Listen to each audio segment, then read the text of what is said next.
بسم الله الرحمن الرحيم الحمد لله رب العالمين والصلاة والسلام على أشرف المرسلين وعلى آله وأصحابه أجمعين اللهم علمنا ما ينفعنا وانفعنا بما علمتنا وزدنا علما اللهم أرنا الحق حقا وارزقنا اتباعه وأرنا الباطل باطلا وارزقنا اجتنابه وجعلنا ممن يستمعون القول فيتبعون أحسنه وأدخلنا برحمتك في عبادك الصالحين أما بعد السلام عليكم ورحمة الله تعالى وبركاته. Agar birodar Alloh sen bilan birga bo'lsa, shubha qilma, sen eng kuchli odamsan. Katta bir qudratli boy mamlakatni podshohini tasavvur qiling. O'g'li bor. O'zini yurtida qanday yuradi boyga shahzoda? Zavodga boradi, fabrikaga boradi, bozorga boradi, tashkilotga boradi, o'zini azizligini his qiladi. Uni azizligi nimadan quvvat olyapti? Otasidan, podshohdan. O'zini quvvatini, azizligini podshohning azizligi bilan bog'liq ekanligini biladi, shuni his qiladi. Shuning uchun sizni azizligingiz, birodar, Alloh bilan birga bo'lganingizda. Siz o'zingizni aziz deb biling, chunki siz aziz bo'lgan, al-Qahhor bo'lgan Allohning bandasisiz. Shuning uchun bizning azizligimiz millatimizni qanaqaligi, qaysi yurtda yashaganligimiz, pulimizni qanchaligi, mingan mashinamiz, ushlagan telefonimiz bilan emas. Bizning azizligimiz Allohning bandasi ekanligimiz bilan. Biz Allohning qulimiz, shu bilan o'zimizni aziz deb bilamiz. Bizning Robbimiz aziz, g'olib bo'lgan, al-Qohir bo'lgan zot. Bizning azizligimiz Robbimiz bilan bo'ladi. Agar Robbimizdan uzoq bo'lsak, xor bo'lishimizda shubha yo'q, birodar. Odam bolasi borki, kimnidir yaxshi ko'radi, kimnidir yomon ko'radi. Nimanidir yaxshi ko'radi, nimanidir yomon ko'radi. Bu insonning tabiatidagi bor narsa. Endi ulug'lik nimada? Oqillik nimada? Ulug'lik kimni yaxshi ko'rishingizda, nimani yaxshi ko'rishingizda. O'lchov tushunchada. Biz Allohni yaxshi ko'ramiz. Biz Allohga intilamiz. Alloh bilan birga bo'lishga harakat qilamiz va mana shu Alloh bilan birga ekanligimizdan o'zimizni aziz deb bilamiz. Pulimizni qanchaligi muhim emas. Payg'ambarimiz aytganlar, mo'min odam o'zini xor qilib qo'ymasligi kerak. Sizni pulingiz yo'qligi uchun puldorlar masxara qilsa indamay turibsizmi? Siz noto'g'ri ish qilyapsiz. Siz piyoda kelsangiz, boshqalar mashinada kelib sizni masxara qilib xor qilyaptimi? Bunga yo'l qo'ymasligingiz kerak. Ya'ni uni qo'lida dunyosi bor, uni qo'lida mansabi bor, u xor qilishga haqqi bor deb o'ylayotgan bo'lsangiz, siz o'zingizni ham tanimamsiz, Robbingizni ham tanimamsiz. Bizning azizligimiz nima bilan ekan? Mo'min kishi avvalambor Allohni yaxshi ko'radi. Hamma bilan muomala qiladi, lekin qalbi kim bilan bo'ladi mo'minni? Alloh bilan bo'ladi. Qahr sifati Alloh taoloning mutlaq komillik sifatidir. Qahr degani, birodarlar, biz o'zbek tilida qahr qilsa nima deymiz? Zulm qildi. Yo'q. Qahr degani, birodarlar, bu g'oliblik degani. Alloh taolo bir qavmning ustida qahr qildi degani, Alloh taolo bir qavmning ustida g'olib bo'ldi degani. Al-Qohir bo'lgan Alloh azza va jalla bu g'olib bo'luvchi bo'lgan zot. Hukmini o'tkazuvchi, bo'yin sundiruvchi, xor qiluvchi, yenguvchi komil zot. Al-Qohir degani shu. G'olib, hukmini o'tkazuvchi, bo'yin sundiruvchi, xor qiluvchi, yengiluvchi bo'lgan zot. Al-Qohir. Alloh taolo qahr qiladi. Zolimlarga, haddidan oshganlarga, tog'iylarga. Masalan, bir insonda kuch-quvvat bo'ladigan bo'lsa, u yaxshi odamga ham, yomon odamga ham qahr qilishi mumkin. O'ziga yaxshi odamni ham, yomon odamni ham bo'yin sundirishi mumkin. Yaxshi odamda ham, yomon odamda ham xor qilishi mumkin. Ammo Alloh azza va jallaning al-Qohir sifati, qahr qilish sifati faqat tog'iylarga, haddidan oshganlarga bo'ladi. La ilaha illa antal qaviyul vahid. Sendan o'zga iloh yo'q, sen quvvat egasi, yagonasan, sendan o'zga haq ma'bud yo'q. Bizning iymonimiz komil, birodarlar. Beradigan ham, oladigan ham Alloh. Aziz qiladigan ham, xor qiladigan ham Alloh. Yana shu bilan birga Alloh taolo odil zot, rahimli zot, biluvchi zot, komil zot. Mana hozirgi zamonda siz bilan bizning davrimizda ummat islomiyani holiga nazar soladigan bo'lsak, nimani ko'ramiz? Ummat aziz emasligini ko'ramiz boshqa ummatlarning oldida. Vaholanki bu ummatning qo'lida vahiy turibdi, Qur'on turibdi, Rasulullohning ta'limoti turibdi. Shunday bo'lsa ham zaif. Ana shu zaifligi uchun boshqa millatlar, boshqa xalqlar musulmonlardan yuz o'girishadi. Musulmon odam quvvatli bo'lishi kerak. Allohning mana shu ismidan bizda qanday bir ulush nasibi bor. Alloh taolo aytadi. Astagfirullah. Vallazina idza asabahumul baghyu hum yantasirun va jazaa'u sayyi'atin sayyi'atun mithluha faman afa va aslaha fa ajruhu ala Alloh. Ayrim dinlar bor, shariatlar bor. O'ng betingga ursa, chop betingni tutib ber deydi. Yo'q, bu haq emas bu. Alloh taolo nima deydi mu'minlar haqida? Ular o'zlariga zulm yetganda unga qarshi kurashib g'olib bo'ladigan zotlardir. Har qanday yomonlikning jazosi xuddi o'ziga o'xshagan yomonlikdir. Ya'ni har bir yomonlikning o'ziga yarasha jazosi bor degani. Endi kim intiqom olishga qodir bo'lgan holda avf qilib o'rtani tuzatsa, bas uning ajri Allohning zimmasidadir. Albatta u zulm qiluvchilarni sevmas. Qarang. O'ng betingga ursa, chop betingni tutib ber deydi. Voy. Uraveradi unda. Chop betingga urganiga o'ng betingni tutib berasan, uraveradi u. Islom birodarlar bu narsani qoralaydi. Chunki musulmon odam zulm bo'lsa, shu narsani kurashib to'xtatib qo'yadi. Nabiy sallallohu alayhi vasallam aytganlar u: "Man ra'a minkum munkaran falyughayyirhu bi yadihi." Kimlar oranglarda bir munkarni ko'rsa, ya'ni zulmni ko'rsa, qo'lidan kelsa, qo'li bilan to'xtatsin borib. Ya'ni imkoniyati bo'ladigan bo'lsa, quvvati kuchi yetsa borib qo'li bilan to'xtatsin zulm qilayotgan odamni. U o'ng betiga ursa, nariga zulm kelayotgan chop betini tutib berish kerak emas. Musulmon odam quvvat yetadimi, kuchi yetadimi, qo'lidan keladimi, shu zulmni tiyishlikka harakat qilish kerak. Salohiddin Ayyubiyni eslab hammamiz faxrlanamiz birodarlar. Salbchilarning 27 ta qo'shini mag'lub qilgan. Quddus sharifni fath qilib kirgan. Xutba o'qib, xutba qilib, Qur'on oyatlarini tilovat qilib, zolimlarning davri tugaganligini e'lon qildi. Zolimlarning davri tugaganligini e'lon qildi. Birodarlar, qahr zolimlarga bo'ladi. Yaxshi odamlarga qahr bo'lmaydi. Alloh taolo komil zot, Alloh taolo quvvatli, odil zot. Alloh taoloning komilligi yaxshi odamlarga qahr qilishdan man qiladi. Qahr faqatgina haddan oshganlarga bo'ladi. Endi musulmonlarga ham Allohning qahri keldi deymiz. Yer qimilladi, balo bo'ldi, yomg'ir yog'di, qor yog'di, issiq bo'lib ketdi. Akalar, bu qahr emas, bu tarbiya bu. Qahr haddan oshgan zolimlarga bo'ladi. Endi mu'minlarga nimaga keldi bu? Qahr deyilmaydi bu. Bu shifo deyiladi. Tavba qilishmay qo'ydi, Alloh taolo o'zini eslatdi. Banda gunohi ko'payib ketib, Allohga qaytib istig'for etmay qo'ydi, Alloh taolo bir dard berdi. Boyligini olib qo'ydi, sog'ligini olib qo'ydi. Qo'yingki, unga yoqmaydigan ishni berdi. Bu uchun shifo edi. Ey bandalarim, deydi Alloh taolo. Berganim mukofot, man qilganim jazo emas. Berganim sinov, man qilganim shifo. Shifo, gunoh degan kasaldan shifo. Alloh lafzi bilan ala so'zi birga kelishi ilzomi zotini bildiradi. Astagfirullah. Va ma min dabbatin fil ardi illa ala Allohi rizquha. Ala Allohi.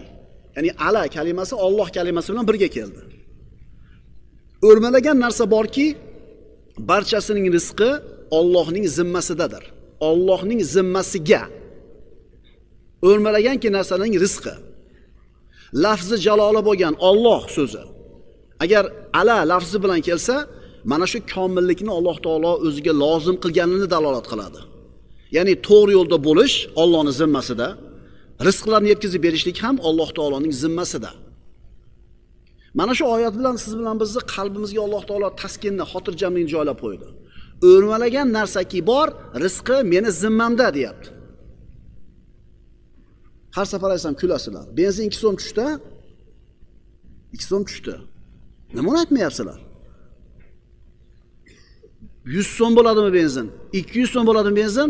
Seni rizqing Allohning zimmasida. O'sha 500 so'mchi beradi o'sha benzinga yarasha pul. Ishonaver birodar. Agar shu oyatni sen his qilsang, tushunsang va qabul qilsang, tirishchilik masalasini sen g'am qilmaysan. Muhimi sen mehnat qilyapsan. Alloh aytgan sababni qilyapsan, undan keyin nima bo'lar ekan deb g'am qilma. Sen haligi formuladagi plus minuslar to'g'ri qil, tengni Alloh chiqarib beradi. Sen bu yerda adashmasang bo'ldi. O'zi bu yerda kasha qilib qo'ygansan. Endi tengni bossang chatoq chiqsa, ana ko'rdingmi? Ha, bu yerda chatoq qiluvding-da. Qana bo'lar ekan?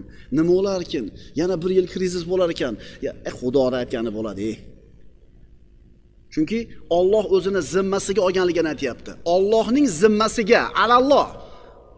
Nima Allohning zimmasiga? O'rmalaganki narsaning rizqi. O'rmalagan aqli yo'q jonivorning rizqini bergan Alloh. Aql hushi joyida Alloh deyotgan solih bir mo'min bandasini rizqsiz qo'yib qo'yadimi? Shuning uchun bitta qoida, yigitlar. Siz bola chaqangizni rizqini qilib bera olmaysiz. Siz bola chaqangizni odobini, axloqini, iymonini, tarbiyasini qilib bera olasiz. Rizq kimning zimmasida ekan? Qaranglar-da, o'g'il bolalar, erkaklar, bizni ko'chada yurib pul topishimizdan bitta maqsadimiz bola chaqamni mendan keyin nima bo'lib qolmasin? Qiylanib qolmasin. O'g'illariga chek olib qo'yadi, uy solib qo'yadi, nevaralarga ham chek olib qo'yadi. Lekin tarbiyasi bilan ishi yo'q bolalarini. Shundaylarmi qoidani? Sizlar bola chaqanglarni rizqi ro'zini qilib bera olmaysizlar. Sizlar ta'lim tarbiyasi, iymon e'tiqodi, ilm ma'rifatini qilib bera olasizlar. Shuni qilinglar, u yo'q Allohning qo'lida. Al-Qohir so'zining ma'nosi. Al-Qohir so'zi qahara, yaqharu, qahron ismi foili. Va qahartu shay'a. Bir narsaga qahr qildim, ya'ni bir narsaning ustidan g'olib bo'ldim. Uni majbur qildim, undan baland keldim, yengdim, mag'lub qildim. Ya'ni qahr bilan oldim. Ular rozi bo'lmasa ham shu hukmimni o'tkazdim. Mana shu qahr so'zining ma'nosi.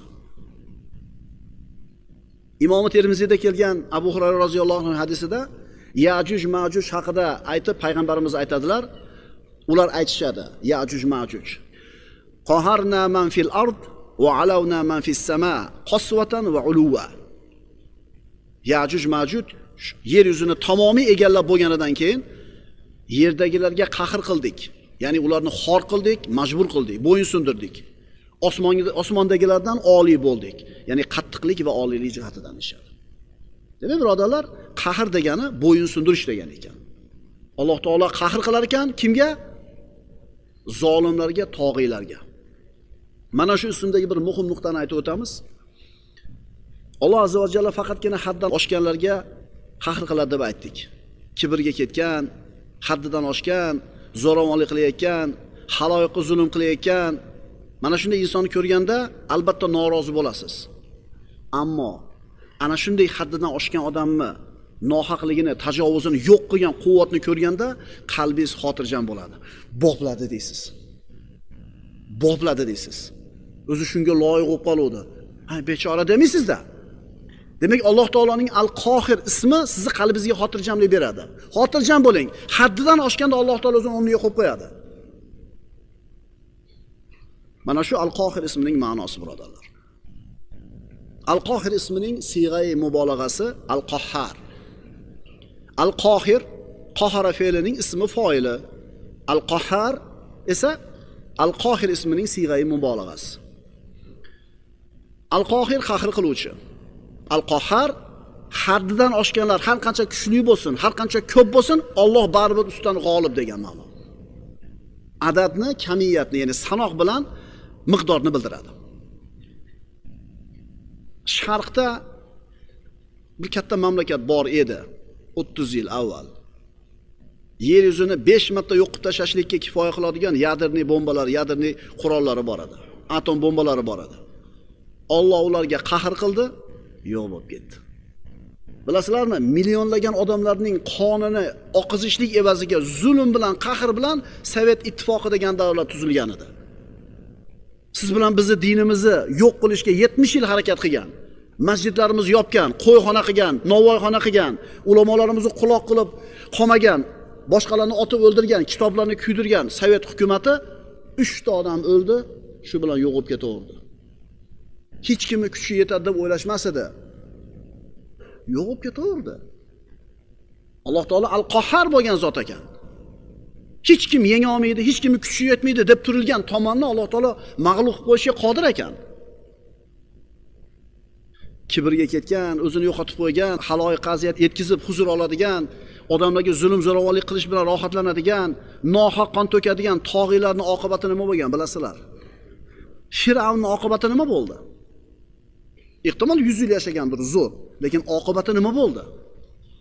Namrudni-chi? Qorunni-chi? Haddidan oshgan Od qavmining ahvoli nima bo'ldi? Man ashadda minna quvva deyishgan edi.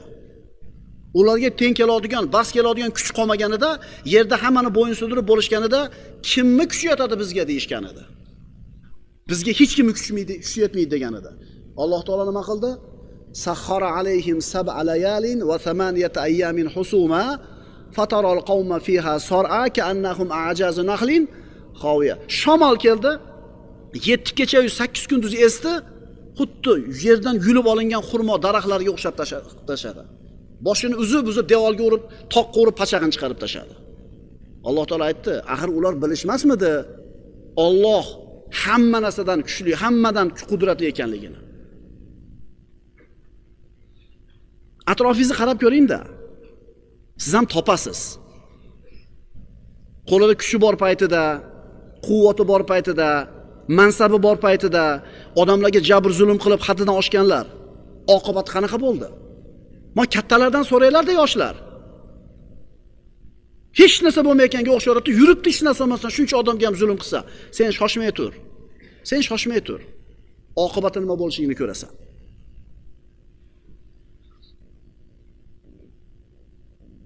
Hamma narsa birodarlar Alloh taoloning qahri va hukmronligi ostida. Astagfirullah. Mattahadallohu min walad wa ma kana ma'ahu min ilah.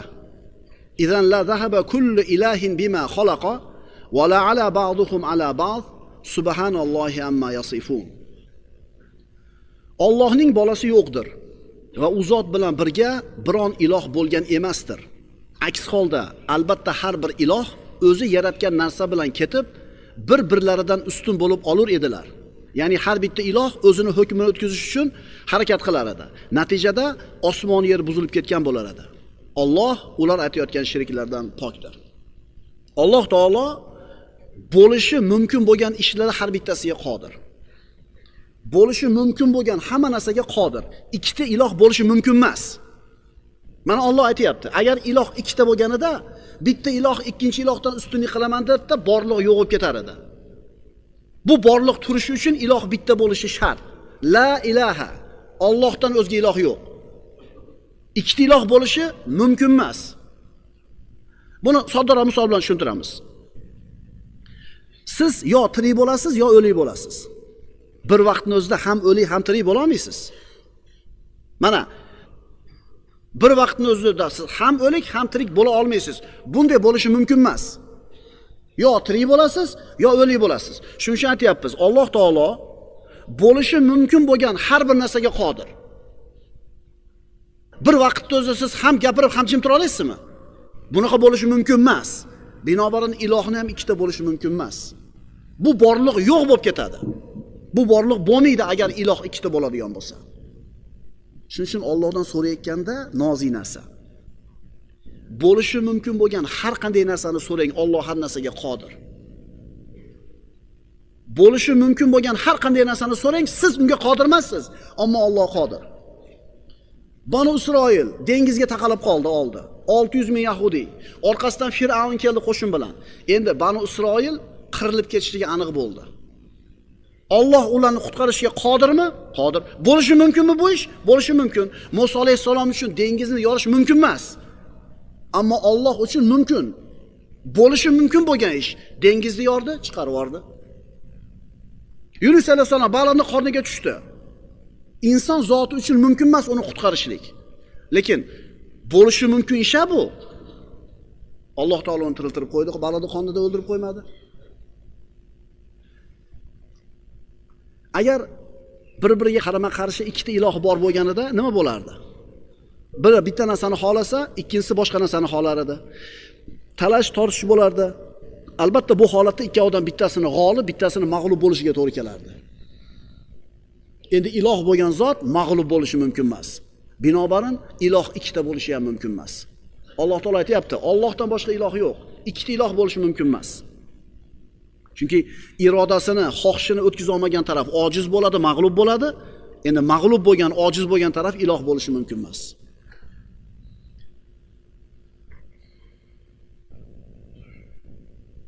U Alloh azza va jalla, al-Vahidul Ahad, al-Fardus Samad bo'lgan, ulug'lik va quvvatda mislsiz bo'lgan zot. Shuning uchun birodar, biz al-Qohir bo'lgan Alloh bilan birga bo'lishimiz kerak. Shunda odamlarning eng kuchlisi bo'lamiz. Alloh taolo o'zi haqida aytdi-yu, "Va huval qohiru fawqa ibadihi." U Alloh o'zining bandalarining ustidan g'olib bo'lgan zot. Alloh hukmini o'tkazadigan zot.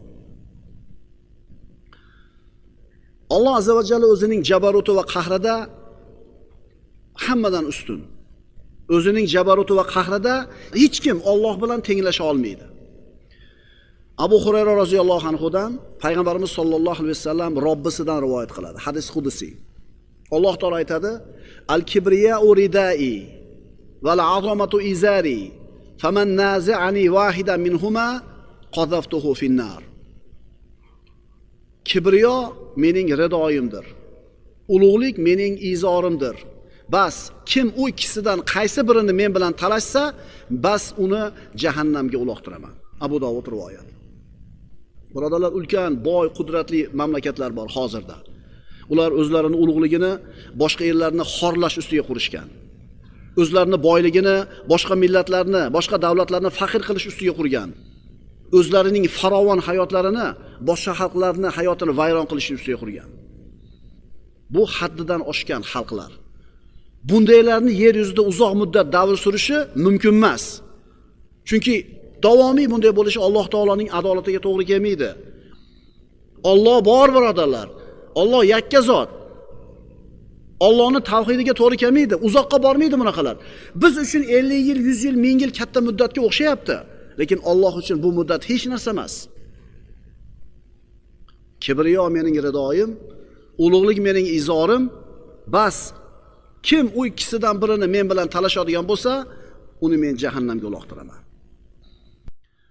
Oliylik va g'oliblik Al-Qohir ismining lavozimlaridan, ya'ni taqozosidan. Mutlaq oliy bo'lish, mutlaq g'olib bo'lish faqatgina Alloh subhanahu va taologa xos. Va huval qohiru fawqa ibadi. Alloh taolo o'zi haqida aytadi, uning o'zi bandalari ustidan g'olibdir. U zot azza va jalla barchani o'zini hukmiga bo'yinsundirgan, o'zini xohishiga bo'yinsundirgan.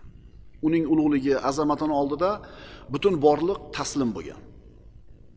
Ayrim olimlar aytishadi, al-Qohir xor qiluvchi, mahluqotlarni bo'yinsundiruvchi va ulardan oliy martabada bo'lgan zot ma'nosini bildiradi deyshadi. Alloh taolo o'zini mahluqotlarni xor qiluvchi dedi. Ya'ni bandalar agar hadlaridan oshadigan bo'lsa, tug'yonga ketsa, fasod tarqatishga o'tadigan bo'lsa, ularni xorlashlik bilan ularning ustidan g'olib bo'ladi. Alloh azza va jalla oliy, mahluqotlari past. Alloh taolo bo'yinsundiradi. Alloh taolo xor qiladi haddidan oshsa, lekin Alloh ana shu xor qilishligini o'zida odil va rahimlidir. Alloh taolo hamma narsani bilib turadi. Gapirsak eshitadi, jim tursak qalbimizdagini ham bilib turadi, harakatlansak buni ham ko'radi. Robbimiz faqat o'zidan duo qilib hojatimizni so'rashlikka buyuradi. Shuning uchun siz bilan bizga qiyin bo'lgan narsa Alloh uchun qiyin emas. Shuning uchun mumkin, ya'ni bo'lishi mumkin bo'lganki narsani so'rashdan Allohdan uyalmaslik kerak. Shuning uchun iymon bilan yashashlik mo'minni aziz qiladi, quvvatli qiladi. Iymon bilan yashashlik bandani hayotini rohatli qiladi, hayotida rozilik bo'ladi. Shuning uchun birodarlar, biz o'zimizni azizligimizni Alloh bilan deb bilishimiz kerak. Agar biz o'zimizni azizligimizni Alloh bilan deb bilsak, mana shu azizligimiz davomiy bo'ladi. Agar biz o'zimizni azizligimizni qo'limizdagi dunyoyimiz bilan yoki bir tanish-bilishlarimiz bilan, qo'yingki, mahluqotlardan birontasi bilan o'zimizni aziz bilayotgan bo'lsak, bu azizlik uzoqqa bormaydi. Alloh azza va jallaning Al-Qohir ismidan bandalar qanday ulush nasiba olishligi kerak. Astagfirullah. Vallazina iza asabahumul baghyu hum yantasirun. Mo'minlarni Alloh taolo maqtab aytadi, ular shunday zotlarki, o'zlariga zulm yetganida zulmga qarshi kurashib g'olib bo'ladigan zotlar. Mana ayrim dinlarda o'ng betingga ursa deydi, chop betingni tutib ber deydi. Bu to'g'ri emas. Alloh taolo aytayapti, meni mo'min bandalarim agar ularga biroz zulm qilsa, zulmga qarshi kurashadi. Kurashib g'olib bo'ladi, yengadi. Shuning uchun taslim bo'lib qolish, xorlanish, suskash bo'lish, shijoatsiz, g'ayratsiz bo'lish bu mo'min kishiga yarashadigan sifat emas. Chunki mo'min Alloh bilan birga bo'ladi. Unga suyanadi, undan panoh so'raydi. Mo'minga yarashmaydi ojizlik. Chunki mo'min al-Qohir bo'lgan Robbning bandasi. Mo'min al-Qoviy bo'lgan Robbning bandasi. Mo'min al-G'ani, boy bo'lgan, behojat bo'lgan Allohning bandasi. Bunaqa Robbning bandasi xor bo'lishi mumkin emas. Vallazina iza asabahumul baghyu hum yantasirun. Ular shunday zotlarki mo'minlar, ularga agar zulm yetadigan bo'lsa, mana shu zulmga qarshi kurashib yengadigan odamlar. Agar siz mustaqim bo'lib turib, Allohning amr nahyisida qoyim bo'lib turib, Allohni rozi qiladigan ishlarda to'yim bo'lib turib, Alloh menga yordam bermaydi, meni himoya qilmaydi deb gumonga borgan bo'lsangiz, bu gumoningiz yomon gumon. Chunki Alloh taolo o'zini mo'min bandalarni hech qachon yordamsiz tashlab qo'ymaydi, o'zini yaxshi ko'rgan bandalarni Alloh azoblamaydi. Qaytarib aytaman, Alloh o'zi yaxshi ko'rgan bandalarni azoblamaydi. Ha, mo'minlar azoblanyapti-yu desa, o'zlari qilgan ishga yarasha mukofotini olyapti. Nima musibat yetsa, deyapti Alloh taolo, o'zinglar qilgan ish tufayli yetadi, yana men ko'pini kechirib turaman deydi. Ya'ni siz agar haqda tursangiz, fe'l-atvoringiz aynimagan bo'lsa, siz ustingizga hech qachon balo kelmaydi. Alloh taolo so'rayapti.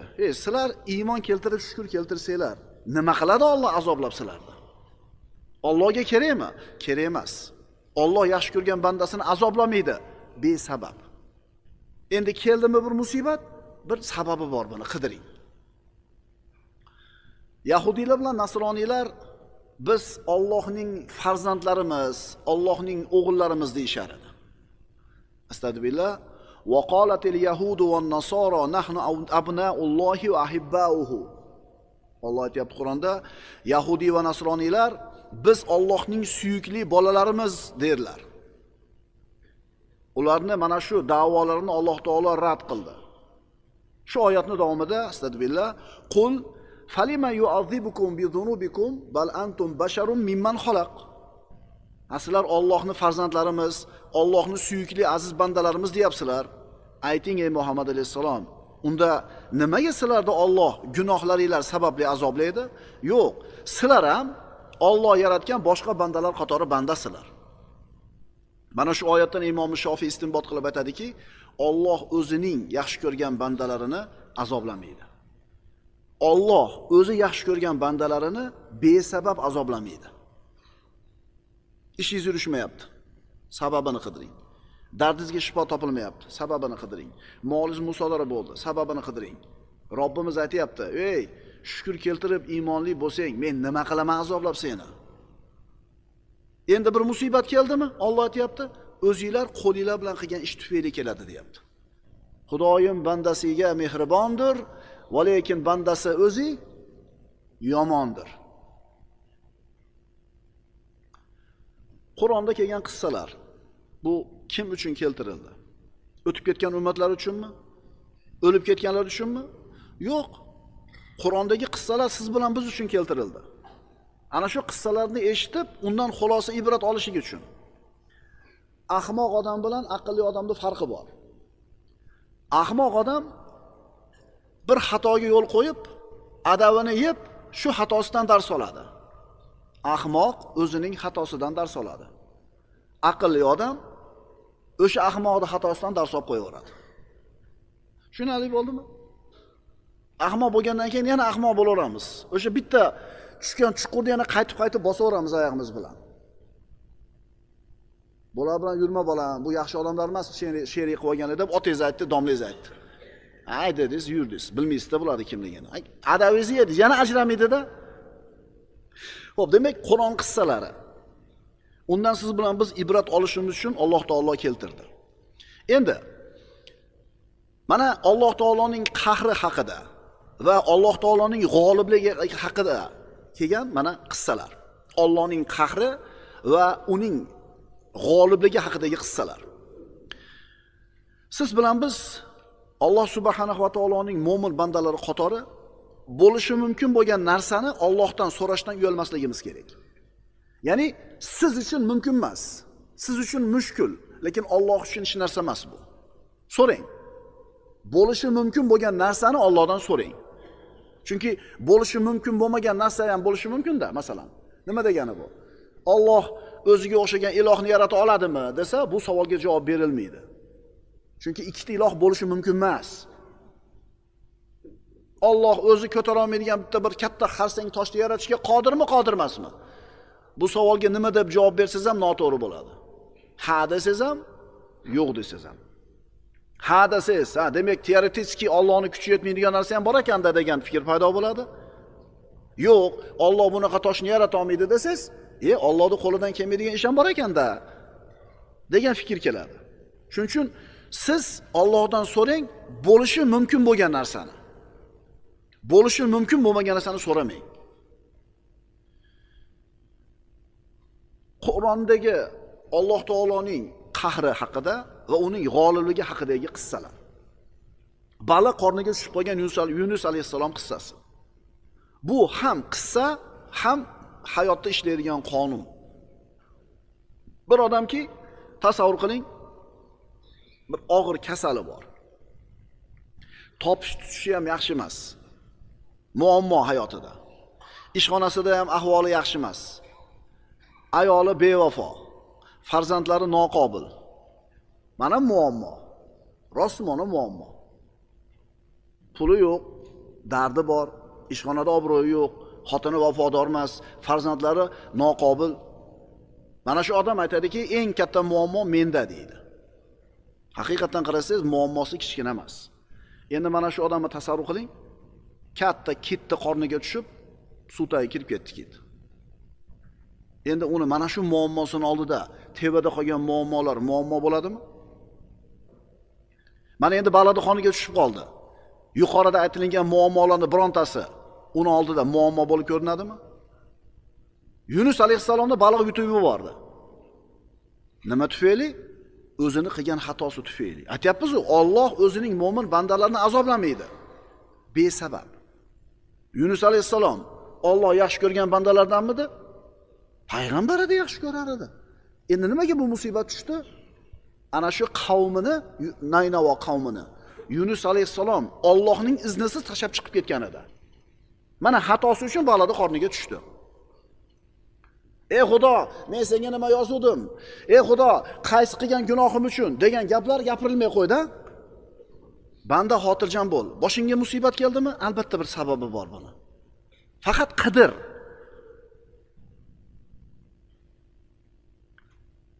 Fanada fi zulumati an la ilaha illa anta subhanaka inni kuntu minaz zolimin.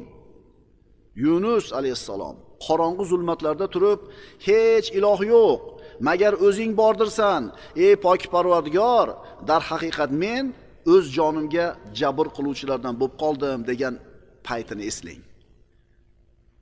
Ey Xudo, meni nimaga balada qorniga tushirib qo'yding demayapti. O'zimga o'zim zulm qilib oldim, o'shuning uchun balada qorniga tushdim deyapti. Farzandingiz noqobil bo'lgan bo'lsa, farzandingizni malomat qilavermang ota. Chunki uni shunaqa bo'lishiga eng birinchi javobgar va mana shu bir noqobilligiga xizmat qilgan odam sizsiz. Ehtimol halol haromiga qaramasdan olib kelib egizgandirsiz. Ehtimol ota-onangizni dilini og'ritgandirsiz. Ehtimol haloyiqlarning haqqini yeyotgandirsiz. Ehtimol qarg'ish olgandirsiz. Qanday balo kunda tug'ilib qolgansan? Nimaga palonchi oyda bolasiga o'xshamaysan? Demang amaki. Ma'qulmi? Aybni o'zimizdan qidiraylik-da, shikoyat ham qilmay qo'yamiz hayotda. Yunus alayhissalom qissasi bo'lib o'tdi. Mana balig'ni qornidan chiqib ketdi. Shu bilan tugadimi ish? Bu oyatlarning hikmati tugadimi? Yo'q, birodarlar. Hayotda bu qissa yana takrorlanishi mumkin. Har kuni takrorlanadi. Bolangiz noqobil chiqdimi? Demak, balig'ni qorniga tushdingiz, musibat degan balig'ni qorniga. Ishingiz yurishmayaptimi? Topganingizda baraka yo'qmi? Musibat, balig'ni qorni o'sha ham. Bularni birontasi kelmaydi mo'minga, illo o'zini qilgan fe'l atvori tufayli keladi. Bu qissa har kuni takrorlanadi, birodarlar. Mana payg'ambarimiz Yunus alayhisalomning balig'ni qornidan chiqib ketganligini bizga xabarni berdilar. Va najjaynahu minal g'am deydi Alloh taolo. Biz Yunus alayhisalomni mana shu g'amdan, g'ussadan qutqardik dedi. Keyin nima dedi? Va kazalika nunjil mu'minin. Biz mo'minlarga mana shunday najot beramiz. Yunus alayhisalom muammosi bitdi, balig'ni qornidan chiqdi. Tugadimi qissa? Yo'q, davomi bor. Va kazalika nunjil mu'minin. Bundan keyin yashaydigan mo'minlarni Alloh mana shunday najotga chiqaramiz deyapti. Yunus alayhisalom qarang, analiz qilaylik qisqagina. Payg'ambar bo'lib keldi. Vazifasini bajardi, qavm qabul qilmadi, qavmini tashab chiqib ketdi. Hatto o'zidan ketdi. Balig'ni qorniga kirdi, tasbih aytdi Allohga. Keyin chiqib ketdi. Mana shu qoida siz bilan bizning ustimizda ham ishlaydi. Zimmamizda vazifa bor, burch bor, zo'r bajaramiz yoki bir xatoga yo'l qo'yayotgan bo'lsak, albatta uning mukofoti, qo'sh tirnoq ichidagi mukofoti keladi. Endi bu musibatdan chiqib ketish yo'li nima ekan? Yana Allohga qaytishlik. Siz yo'lbarsdan qo'rqsiz, yo'lbarsdan qochasiz. Siz jarlikka qulab ketishidan qo'rqsiz, jarlikdan qochasiz. Ammo Alloh taolodan qo'rqqan banda Alloh taoloni o'ziga qochadi. Tushunarli bo'ldimi? O'sha qo'rqayotgan narsasiga kirib qolishidan xavotiringiz borligi uchun qochasiz undan uzoqqa. Qo'rqadigan narsasidan inson qochadi undan uzoqqa. Ammo Allohdan qo'rqqan banda Allohga qaytadi. Yunus alayhisalomni balig'ni qorniga Alloh tushirdi, fe'li sabab. Endi chiqaradigan ham kim edi? Bu qissa, birodarlar, hayotimizda har kunida ishlaydigan qonun bo'lishini Alloh xoladi Robbimiz. Bu qissa biz uchun, birodarlar. Biz mo'minlarga mana shunday najot beramiz.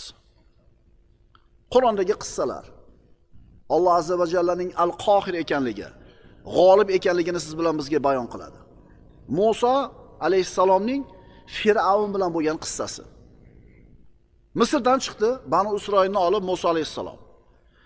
Dengizda oldiga yetganlarida bu katta 600 ming kishilik karvonni orqa tomonidagilar Fir'avn o'zini qo'shini bilan ularni qirib yakson qilgani kelayotganligini ko'rishdi. Ularni to'sib oladigan hech narsa yo'q. Astagfirullah, qala ashabu Musa inna la mudrakun. Musoning hamrohlari tamom bo'ldik, tutildik deyishdi. Chunki orqada qo'shin kelyapti, oldida dengiz turibdi. Qochib keta olmaydi. Musa alayhisalom nima dedi? Qala kalla inna ma'i robbi sayahdin. Yo'q, aniqki men bilan birga Parvardigorim bor. Albatta u meni najot yo'liga boshlar dedi. Alloh qohir bo'lgan zot. Ana shu Banu Isroilni quvib kelayotgan o'sha zamonning eng qudratli qo'shini dengizdayda qolib ketdi. Banu Isroildan bitta odam kessaga olib turib otgani yo'q bu qo'shinga qarshi.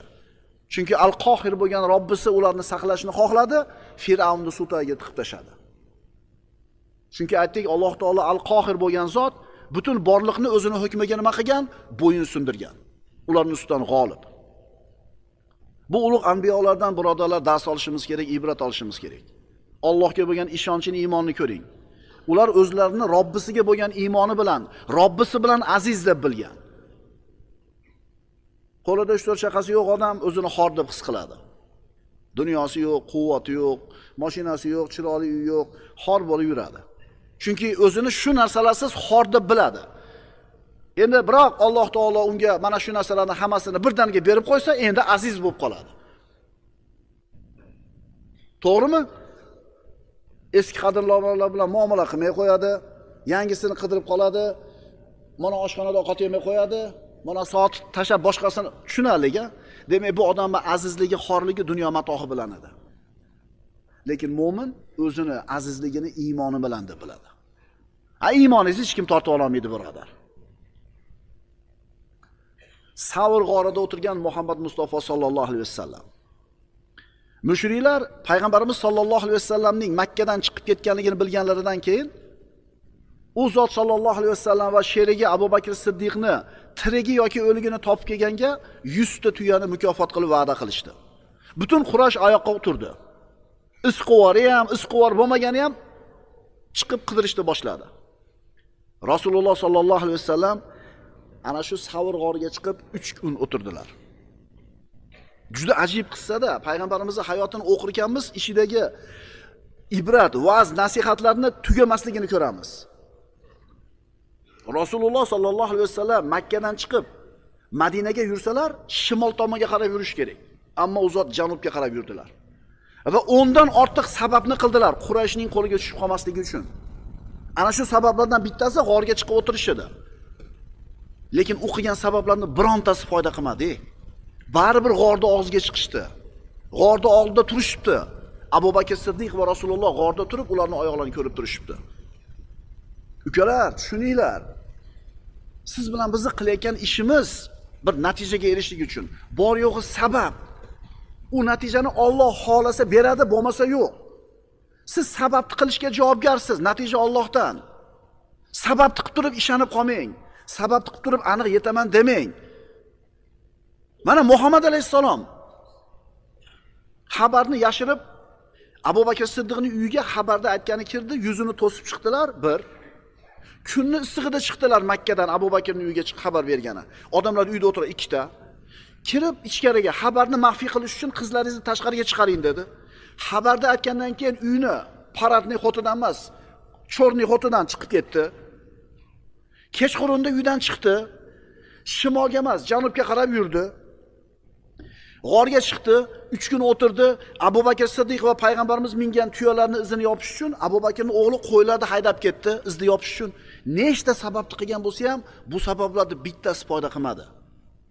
Shuning uchun qoida. Sizni maqsadingizga, ko'zlagan maqsadingizga aniq yetkazadigan 100% sabab bo'lmaydi. 100% sabab Alloh taoloning xohishi.